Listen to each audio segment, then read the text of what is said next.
These are Nebraska corn farmers. They work in acres, not hours, harvesting the energy and climate solutions the world needs. We are proud to stand with you. The success of tomorrow's soy industry depends on the actions we take today. The future is here, and the time to move is now. Market Journal, Television for Agricultural Business Decisions, is a presentation of the University of Nebraska-Lincoln's Institute of Agriculture and Natural Resources in partnership with the Nebraska Rural Radio Association.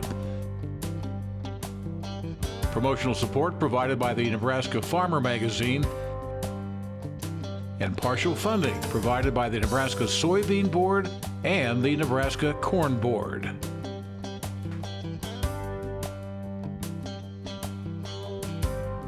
Well, hi everyone, I'm Bryce Tuskett and welcome back to this week's edition of Market Journal.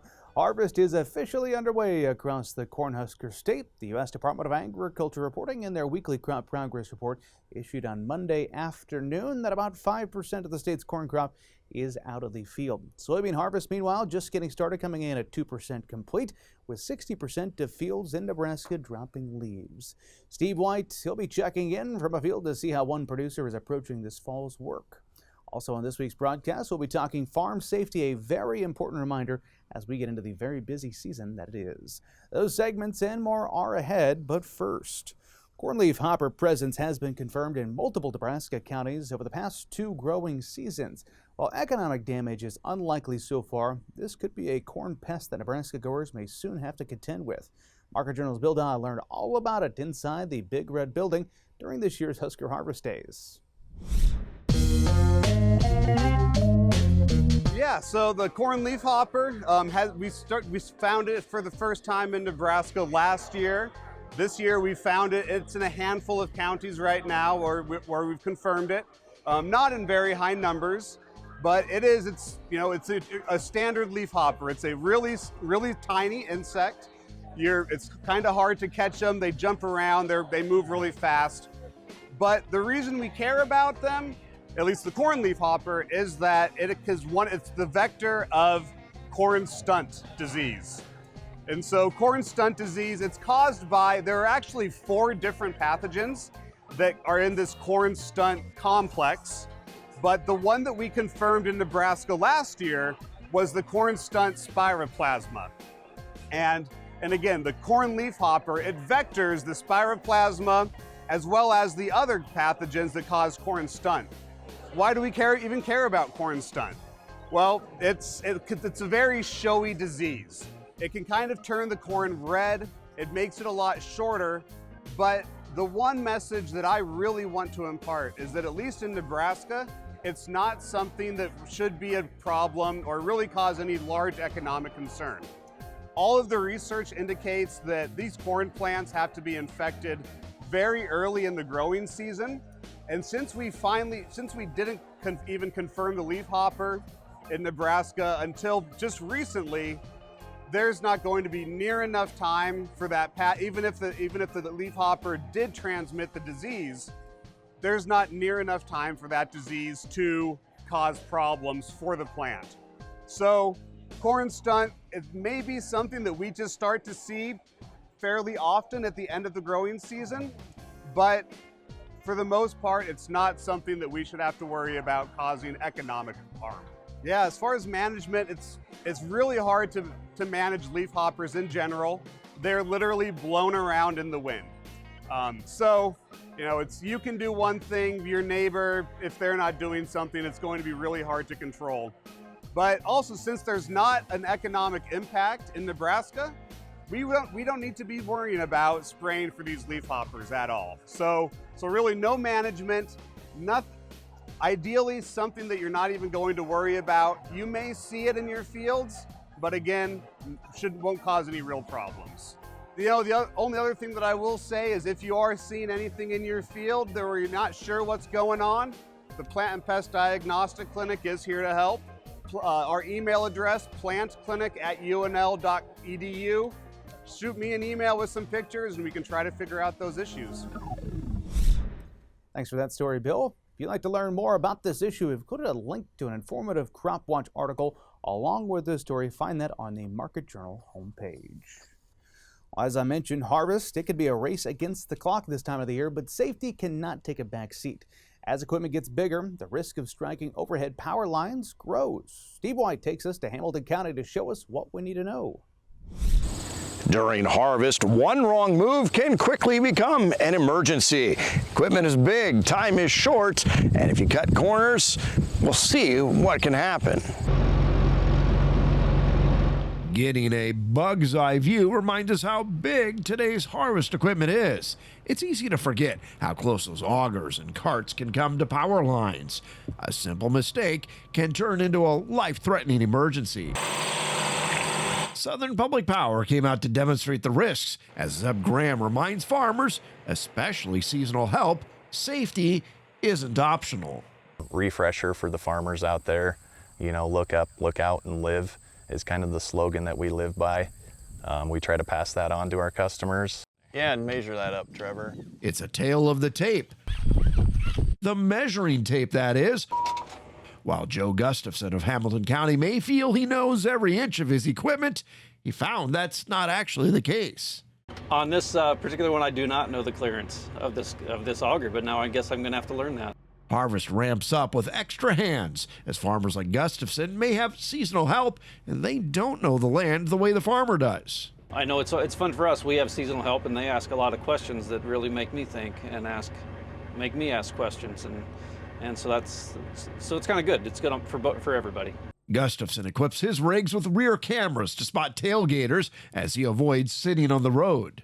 We normally try to load in the fields, but in this situation where it's wet, it's pretty common practice to load on the roads. As equipment scales up, so do the accidents. Zeb Graham says the number of contacts with power lines in Nebraska is on the rise, mostly from ag and construction equipment. Zeb says if equipment does hit a line, don't panic. If you're in a tractor, the main thing we try to tell the customers is if it's not on fire, just stay in the vehicle itself. Or if you're in a car and the power lines come down on the car, stay in the vehicle unless it catches fire. Okay. Power crews put on demonstrations to show what can go wrong. So if it does catch fire, we suggest that you try to jump as far away from the vehicle as possible and then hop like a bunny or shuffle your feet so both feet are in contact with the ground at the same time. Again, stay put if you can. If you must get away, hop or shuffle. We'll contact 911. They'll get a hold of us and we'll get somebody out there to make the scene as safe as possible. But you get some of those grain carts where they're like... Well, there's 1,500. Yeah, I know. For Joe Gustafson, this exercise is a good reminder that while he cares about safety, even the most careful farmer can do better. Absolutely. This has been good for me just to talk through things with the people at Southern. Zeb says Nebraska power districts are building new lines higher because of bigger machines. Our standard pole that we're setting today is roughly about a 40-foot pole. But that doesn't replace a moment of planning. Push one of the buttons to get the auger out. One suggestion, find a good spot before starting the combine. You just got to designate an area, take a few 5 minutes to drive around the field and see where the dangers and the hazards are. A few minutes of planning, a quick reminder of seasonal help, and a clear plan for loading. Small steps that can prevent a lifetime of regret. Safety is important and life is short, and you'd hate to have something, severe happen to you just because of not paying attention to your surroundings. Zeb reminds folks. The look up, look out, and live scenario. An important reminder to look up, look around, and live. Reporting in Hamilton County, I'm Steve White. Safety first, an important reminder, especially this time of the year. Thanks for that story, Steve. Over to the markets we go. Markets continue to move with a mix of fundamentals, seasonal factors, and outside influences.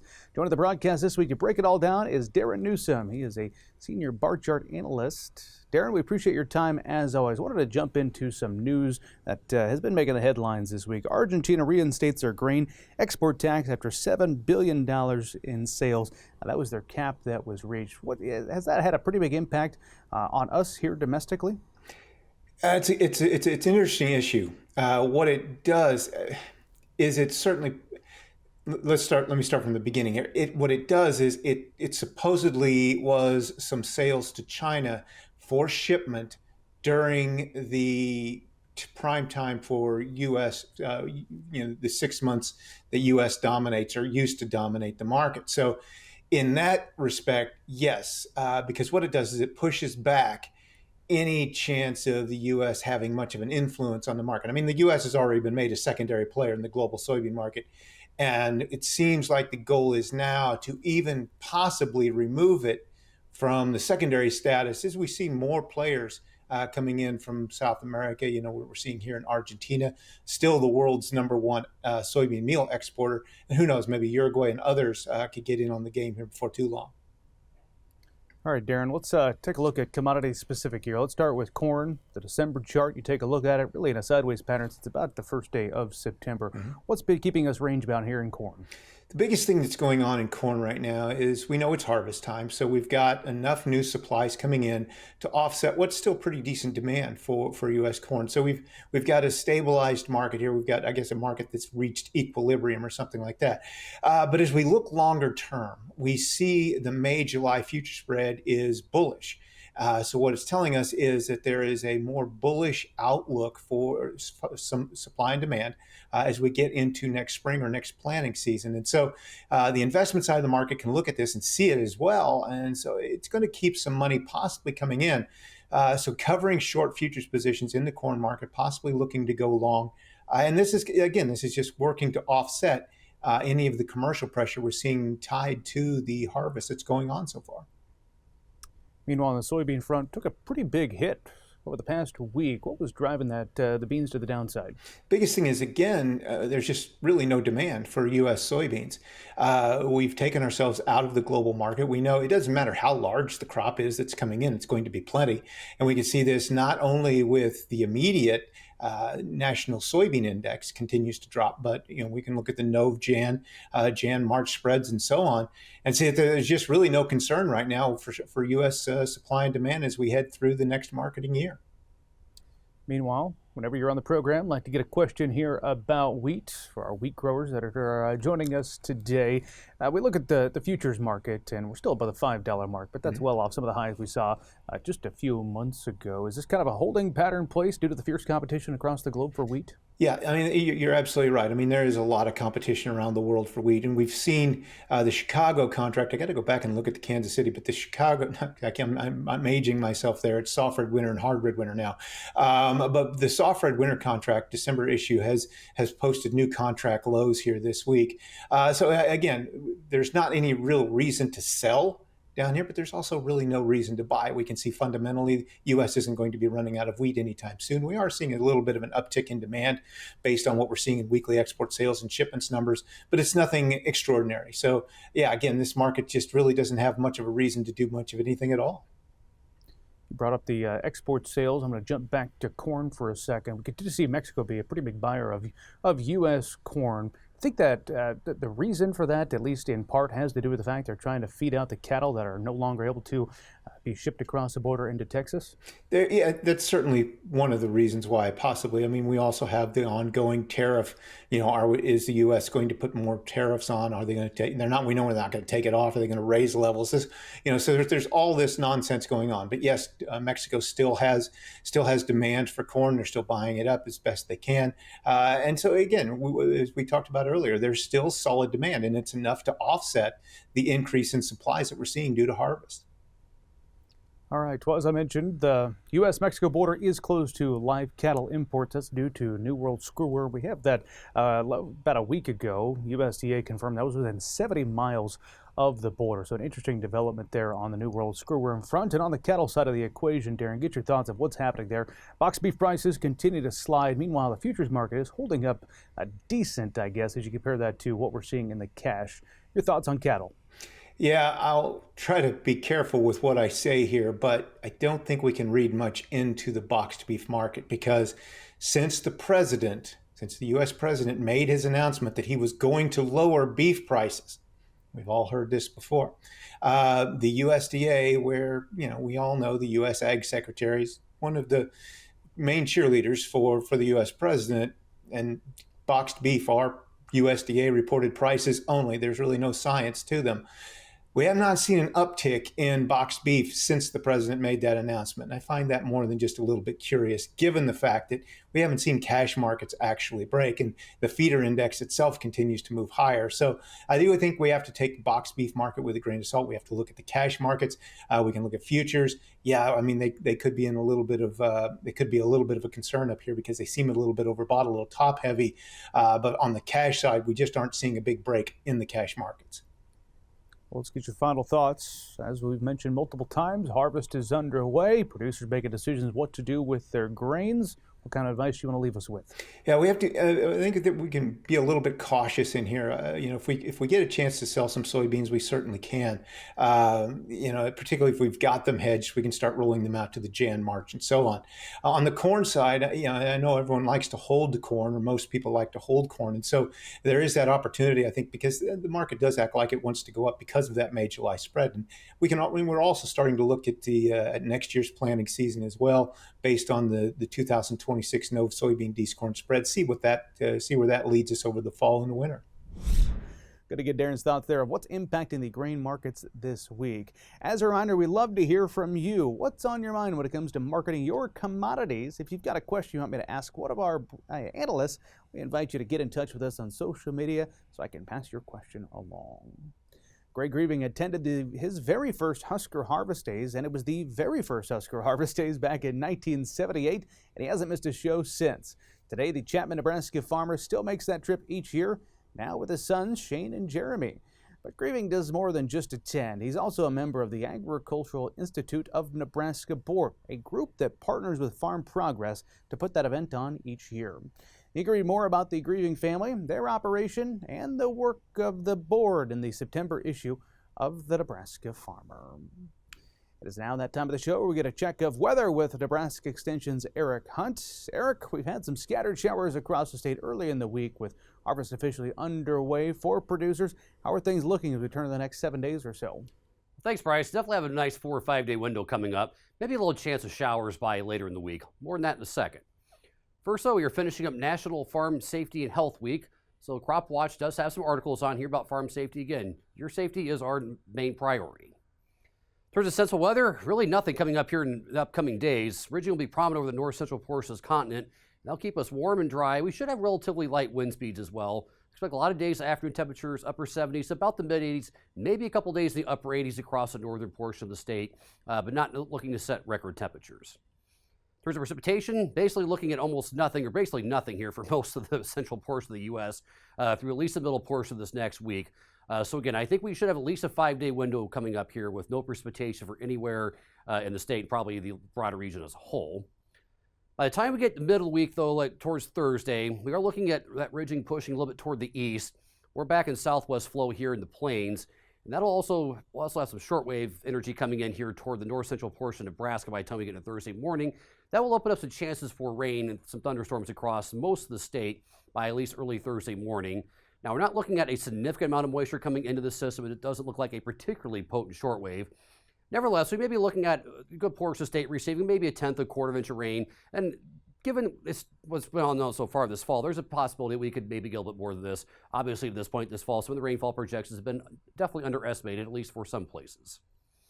CPC does show a chance for precipitation being a little bit above average here across most of our region through October 8th, or the period from October 2nd to October 8th. I think some of that is a reflection of another cold front coming through toward the end of this next week that will bring a chance for showers and thunderstorms to pretty much everybody in the state. But again, just like the Simpson on Thursday, that does not look like a significant precipitation maker, but it could be enough to maybe keep the people out of the field for a short period of time. In terms of temperatures, though, that's not going to bring significantly cooler air. I'm not seeing any real cold shot of air coming in to the north-central portion of the U.S. anytime soon.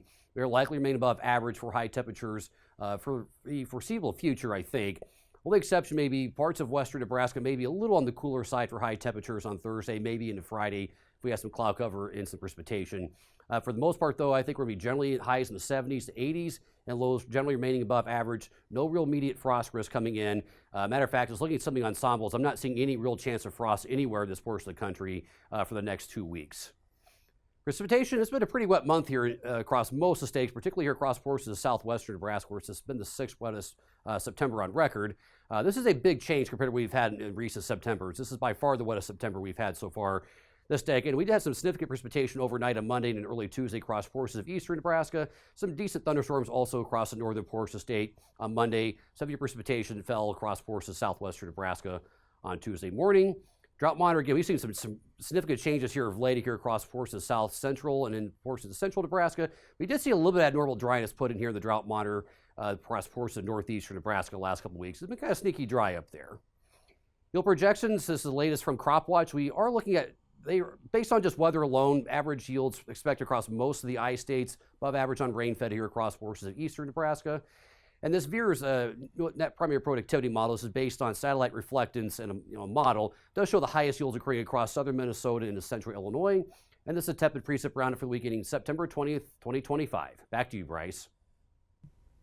All right, thank you very much for that update, Eric. We do appreciate it. Finally, today, our team made a pit stop near Henderson, Nebraska this week to catch up with a local producer to see how things are shaping up thus far in south central Nebraska. Steve White has that story. We're here on the farm in Hamilton County, just west of Henderson, just across the county line from York County. Jason Lewis joining us. The combine's here. It's not running. Have you been out in the field yet, Jason? Yeah, so we got started on Monday. We did about 20 acres of beans and did the first day startup, prep, make sure everything turns and wints. And then yesterday couldn't go. A little bit of moisture came down. And if the sun comes out and the wind starts blowing, we'll be hitting it hard. And extended forecast looks really good, so I think everything will be rolling after that. Some corn probably, maybe not even quite mature yet. I mean, where's it at? Yeah, so I know some of the high moisture guys have been going, so we're looking at over 30% moisture. They've been going on that, things going into feedlots.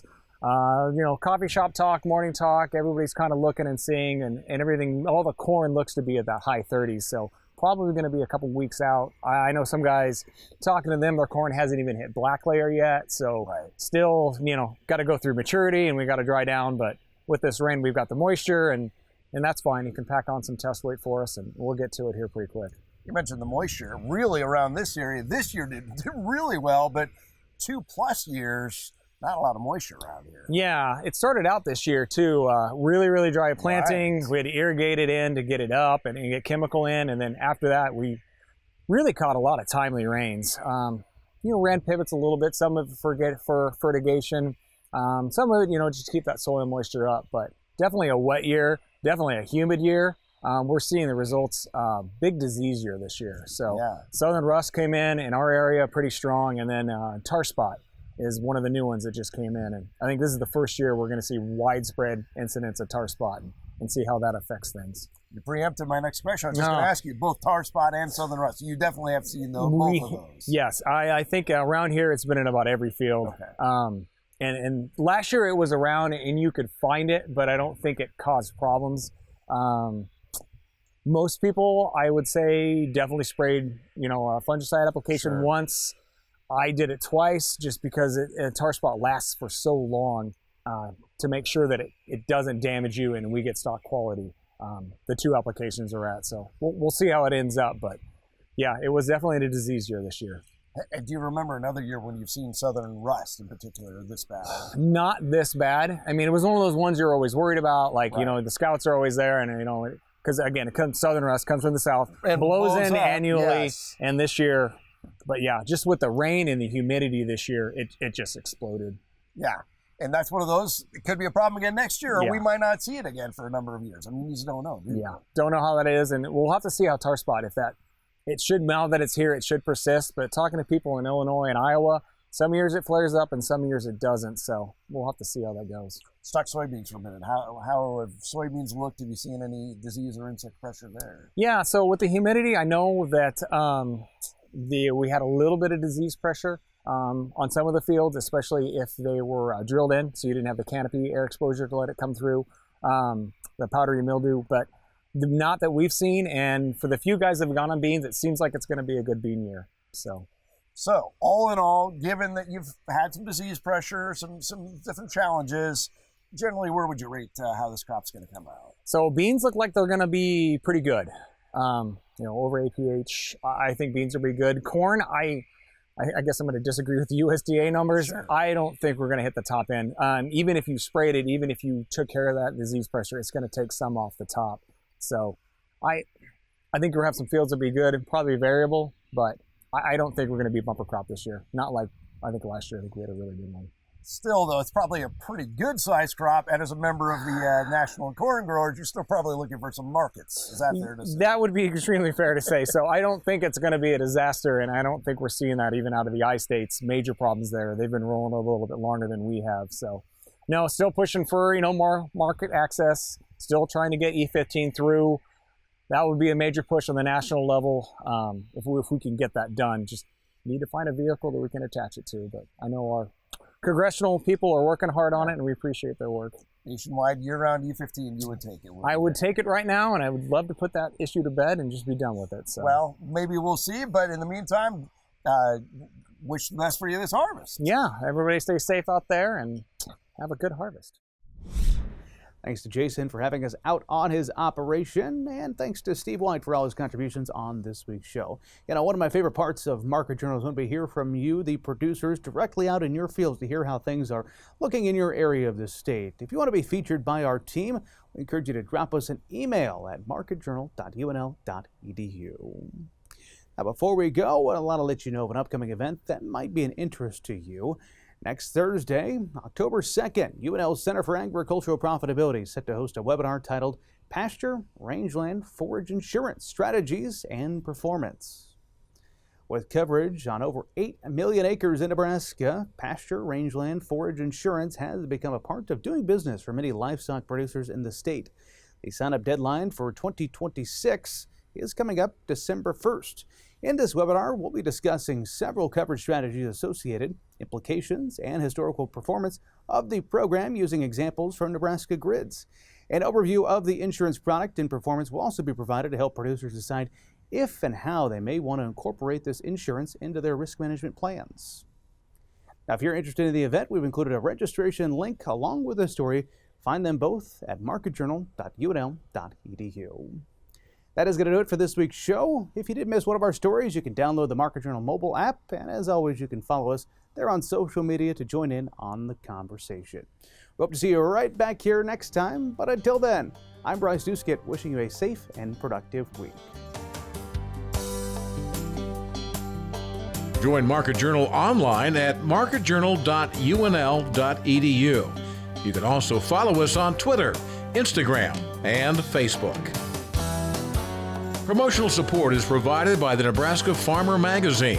Market Journal is produced by the University of Nebraska-Lincoln's Institute of Agriculture and Natural Resources.